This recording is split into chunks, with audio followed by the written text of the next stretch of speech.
अरे और तो और ऐसे भी भाग्यहीन लोग हैं जो बाप को बाप नहीं कहना चाहते। आपको सच्ची घटना सुनाए, हम कोई चुटकुला तो सुनाते नहीं, गीत गजल हम गाते नहीं, चुटकुला हम सुनाते नहीं।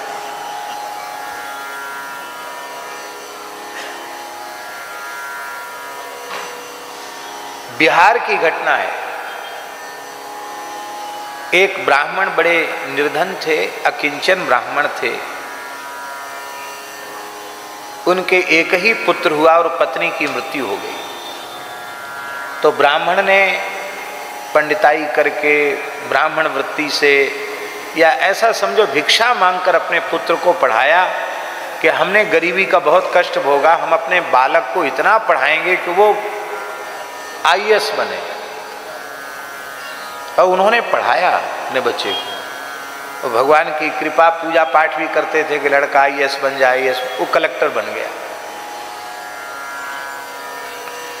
अब कलेक्टर के रूप में जब उसकी नियुक्ति हो गई तो अब उस पिता को कितना हर्ष होगा जिसकी पत्नी तो बच्चे, बहुत छोटा बच्चा छोड़ के मर गई थी, और एक ही लड़का और कोई आगे पीछे नहीं, वो कलेक्टर हो जाए तो उसको कितनी प्रसन्नता होगी, तो वाणी से व्यक्त करना बड़ा कठिन है। तो बड़ा प्रसन्न हुआ और पटना में उनकी नियुक्ति हुई कलेक्टर की। कहाँ? पटना में। वो बिहार में कहीं दूर रहते थे, वहाँ से बेचारे सतुआ और चिवड़ा और कुछ लेकर के, आधी धोती पहने आधी धोती ओढ़े, एक टाट के थैला में कुछ सामान लेकर के अब वो आए अपने पुत्र के पास।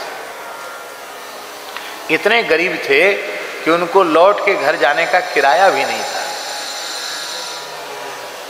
और उस समय उनका जो लड़का कलेक्टर था वो अपने रैंक के जो अधिकारी हैं उनके बीच में बैठकर कुछ खाना पीना चल रहा था।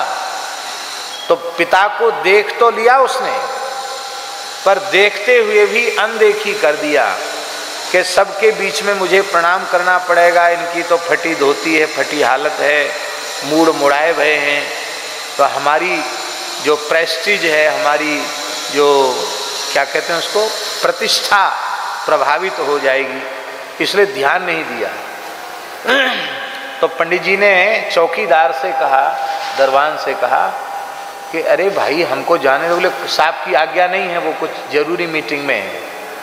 अरे बोले साहब तुम्हारे लिए होंगे, मैं बाप हूं उनका, बेटा है मेरा,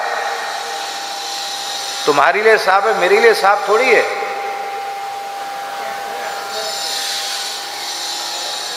अब वो बेचारा चौकीदार कैसे कहे, तो ऐसे ऐसे बोल रहा है।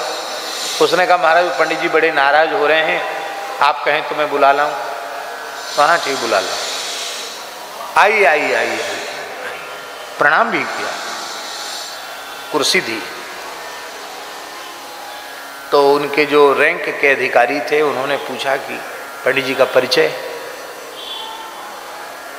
तो उसको ये कहने में शर्म आ रही थी कि मेरे पिताजी हैं। उसने कहा, धीरे से कहा, ये पंडित जी ने, पिताजी न सुन लें, धीरे से कहा कि मेरे पिताजी के मित्र हैं। क्या कहा? क्या कहा? ये मेरे पिताजी के मित्र हैं, धीरे से कहा। और पंडित जी के कान खड़े थे, वो तो आकृति प्रकृति से समझ गए कि इसका भाव भाव नहीं है, ये तो बिल्कुल कलेक्टर ही बन गया। उन्होंने सुन लिया। उन्होंने कहा देखो ये जो कह रहे हैं बिल्कुल ठीक कह रहे हैं, लेकिन मैं इसमें थोड़ा सुधार करना चाहता हूँ।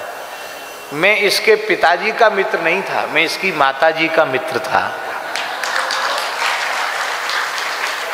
मैं इसके पिताजी का मित्र नहीं था, मैं इसकी माताजी का मित्र था। और मेरी धर्म पत्नी बड़ी पतिव्रता सती साध्वी थी, वो तो छोड़ के चली गई, और ये अभागा मेरा ही लड़का है, मैंने इसको भीख मांग कर पढ़ाया।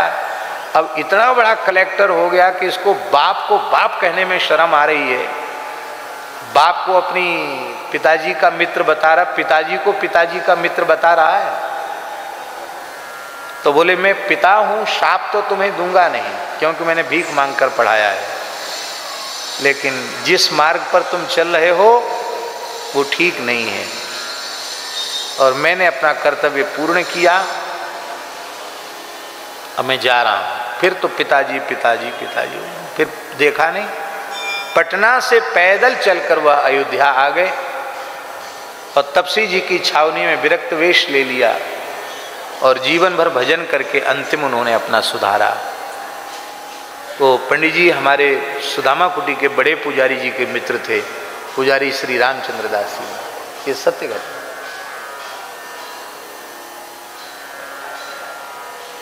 जिस संसार में हम लोग मर रहे हैं ना, अपना अमूल्य जीवन खपा रहे हैं, उस संसार की ये हालत है। बाप को बाप कहने के लिए तैयार नहीं, माँ कहने के लिए तैयार नहीं है, भाई को भाई कहने के लिए तैयार नहीं है। पर देखो तो सही हमारे करुणा वरुणालय श्री रघुनाथ जी। आहा।